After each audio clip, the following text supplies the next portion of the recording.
It's me, Olive, your site locator. Welcome po sa aking bagong YouTube channel. Welcome po sa Greenfield Realty po. Bali for today's video, nandito po kami sa Guinyangan, Quezon, kung saan bibisita po kami ng property na may sukat na 4.2 hectares. So ayan po, bali nandito na po ako sa may pinaka area po kung saan nakikita po niyo yung mga karamihan ng niyog na yan. So mamaya i-explain ko po sa inyo bakit dito na po ako mismo nag-vlog dito sa may tapat ng property. So yan, tingnan mo na po natin yung kagandahan ng property dito pa lang po sa may Barangay Road. Ayan, bali ito po ay dinidevelop na Barangay Road po itong daan na to. Yan. So hindi pa po siya tapos, and then bubutasin pa po iyan dun sa may dulo. So mamaya i-explain ko po yan lahat. Ayan po, napakagandang property, and then ito po ay natuhog po ng pinaka Barangay Road po Ayan. So tingnan muna po natin yung pinaka start niya, kung saan nandun po yung aking mga kasama. Ayan po yung may puno po ng sampalok na yan. Yan, nandyan po sila nakaupo. Yun po yung pinaka-start ng property. So, ang kagandahan tong property na to, malawak po yung pinaka-frontage niya sa ginagawang Barangay Road. Yan, pakita muna po natin.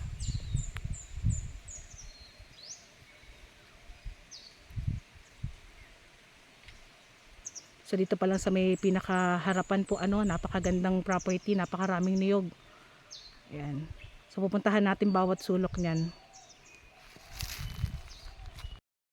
So nandito po ako sa may pinaka dinidevelop na Barangay Road pa rin po So makikita po natin yung mga niyog na yan, kabataan pa po. Yan po ay sakop pa rin ng property. Kagaya po ng nasabi ko, tayo po ay tinuhog po ng pinaka Barangay Road. So magkabila po yan.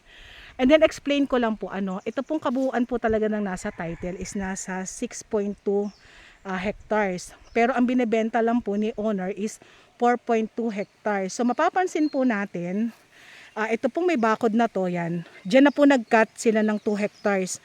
Kung saan makikita natin yung may pinakakubo. Ayan, tapos yung may mga halaman na yon. Yun po ay yun yung kinat nilang 2 hectares po para daw po sa titirikan nila ng bahay. Bali ito po ay nasa kabuuang title pa po. So huhugot po tayo ng 4.2 hectares para po maihiwalay po yung yun sa kabuuan. So ayan po yung pinaka area. Yan, kahit hindi natin lapitan dun sa may dulo, kitang kita naman talaga ang kagandahan ng property. Ayan po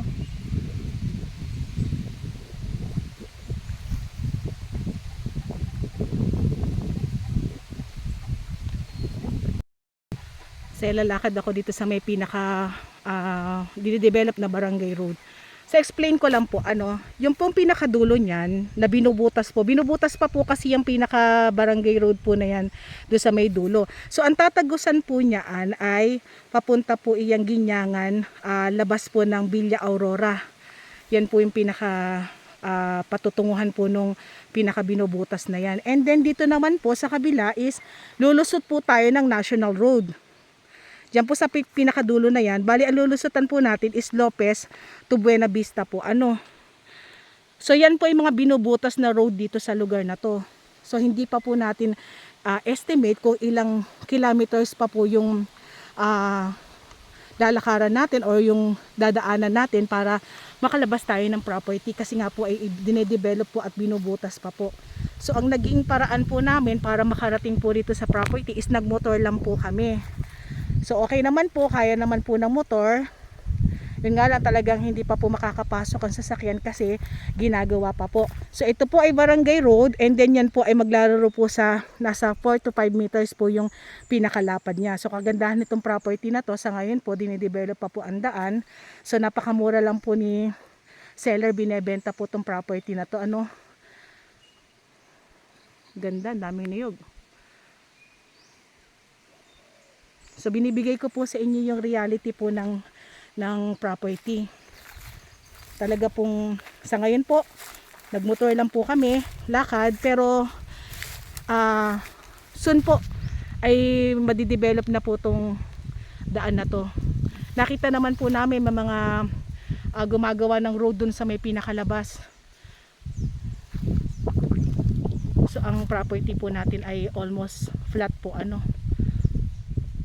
And then ang kagandahan nito, talagang ang kagandahan po nitong property na to is natuhog po tayo ng barangay road. So, soon po pag ito po ay nagawa, napakahaba po ng frontage po natin sa magkabilang road. Yun po yung bentahin nitong property na to. At ito pa po, ang isa pa po, ang property po is flat and then mag-slope lang siya ng konti, napaka-gradual.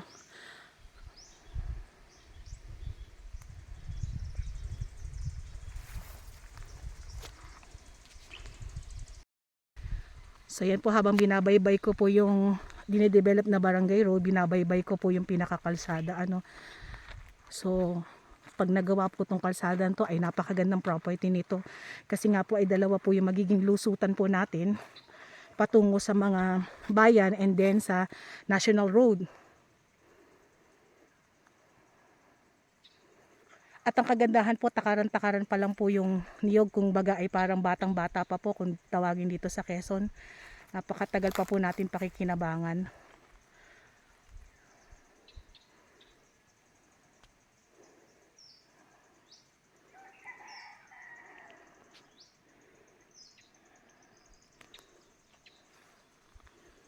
Papasok tayo sa loob para makita natin. So kanina dito po ako pumasok sa may aking left side, o dito naman tayo papasok sa pinaka right side.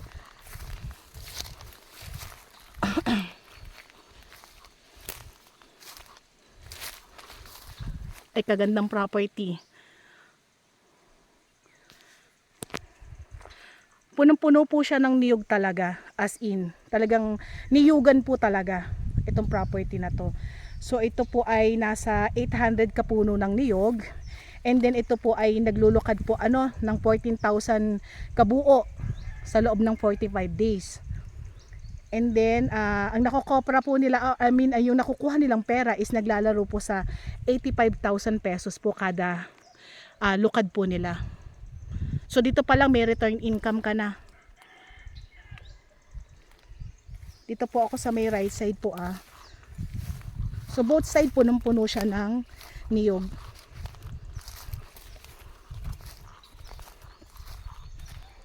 So medyo kumbaga parang magkakaroon lang po tayo ng konting pasensya dito sa paghintay po natin na ma-develop po yung kalsada.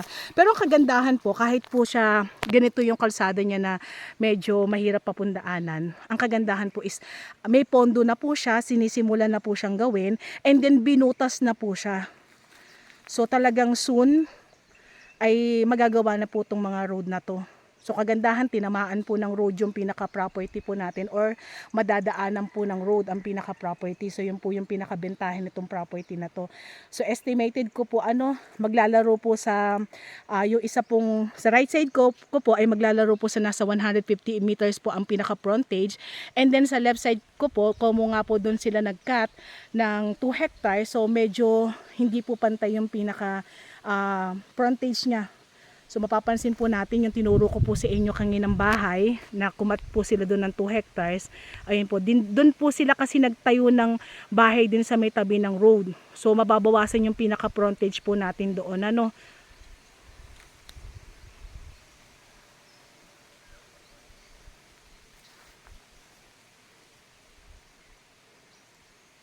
Ay sulit po ang bibili nito. Talagang avail nyo na po hanggat mura dahil dinidevelop pa po ang kalsada.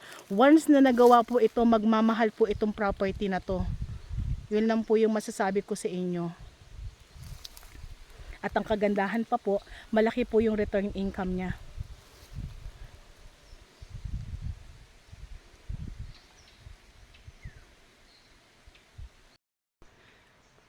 Yan, kahit saan ako pumuntang side, ito pa rin yung makikita po natin Talagang tabi-tabi yung mga puno ng niyog niya. So dumulo-dulo pa po ako, pero ito pa rin yung bumungad pa rin po sa atin So napakagandang property talaga.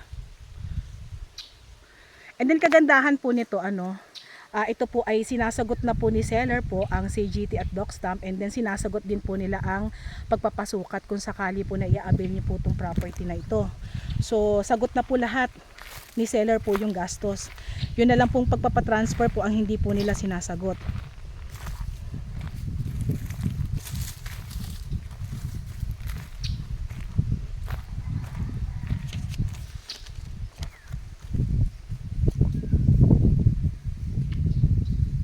So ang pinaka-source po natin ng tubig dito is meron po tayong ilog.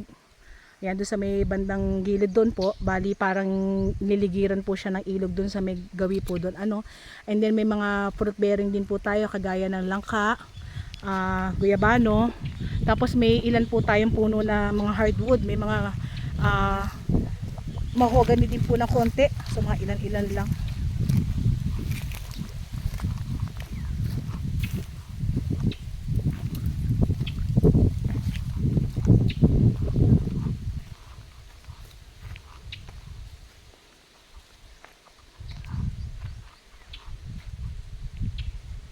Ay, tingnan nyo naman po kung gaano kaganda ang niyugan. Ay, napakaganda pong property. Sulit po ang bibili nito.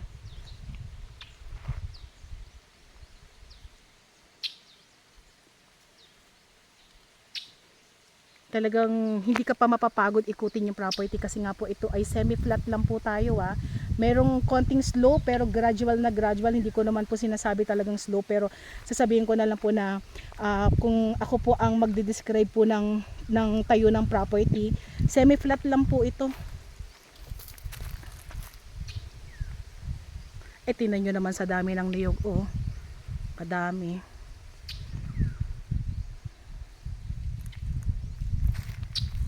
Isang napakagandang property po yung na-visit natin for today.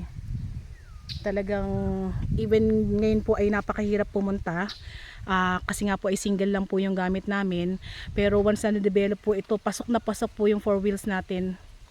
So bago po magawa ng kalsada, avail nyo na po ang property.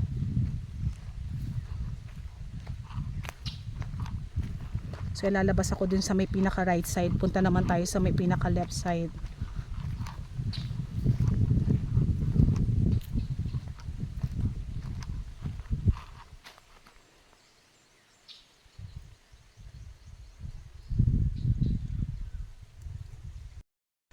So itong property po na to is buhay po si owner. Siya po mismo yung kausap po namin.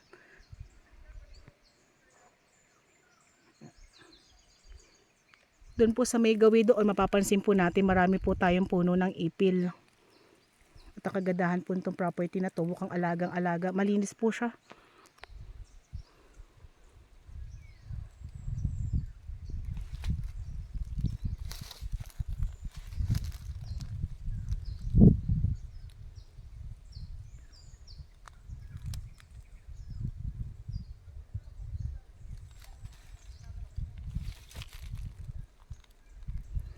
Talagang masisiyahan yung mata mo pag nakita mo itong property na to.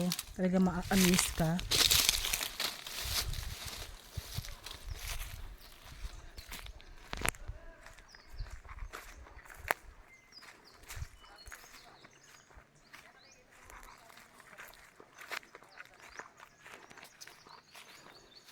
Yan, naglalakad na po yung aking mga kasama. So explain ko lang po ulit, ulitin ko lang po, bali po ito po yung kinat po nila na 2 hectares. So nagcut po sila din sa may harapan, so mababawasan po yung frontage po natin dito sa may left side. So yung mahaba nating frontage is nasa right side ko po, ayan. So para mas klaro lang po. Ayan, labas na naman ako dito sa may right side. Punta tayo ulit sa may pinaka left side. So ito pa rin yung nakita natin, yung kagandahan pa rin ng mga niyog. So sa mga naghahanap po ng property na talagang pure niyugan lang, ito po yung marerecommend ko po sa inyo. Kagandahan po nito ay kung sakali makakapasok na po yung sasakyan, magkaroon na po tayo ng cemented road po dito, ay pagbaba mo, property mo na agad. So yun ang kagandahan nitong property na to.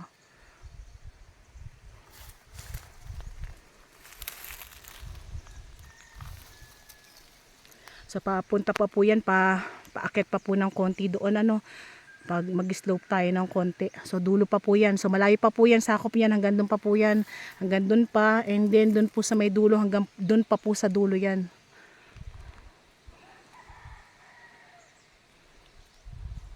So yan, papalabas na po ako ng property. Bali punta na po ako dun sa may pinaka hinintuan po namin. So sa lahat po naghahanap po ng property na niyugan, pure na niyugan lang ang gusto, may sure return income, and then tabi po na siya ng barangay road, ito na po yung marerecommend ko po sa inyo, no. So avail nyo na po hanggat mababa pa po yung price nya. And then ito po ay ulitin ko lang po, ito po ay Ginyangan, Quezon. Ayan. So sa mga interesado po, pwede nyo po kami i-message sa aming WhatsApp and Viber po na mag-a-appear po sa inyong mga screen. So kung halimbawa po meron po akong hindi nasabing details about dito sa property na to, meron po kaming description po ano. So pakiclick na lang din po iyon. Yan, isang magandang property, tayuan ng bahay, may return income, niyugan. Ayan, napakagandang investment po para sa mga gustong mag-invest po ng farm lot.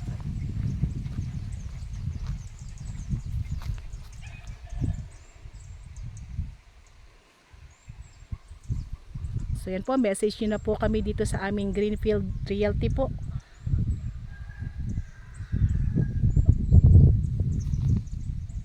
So yan po. Thank you po.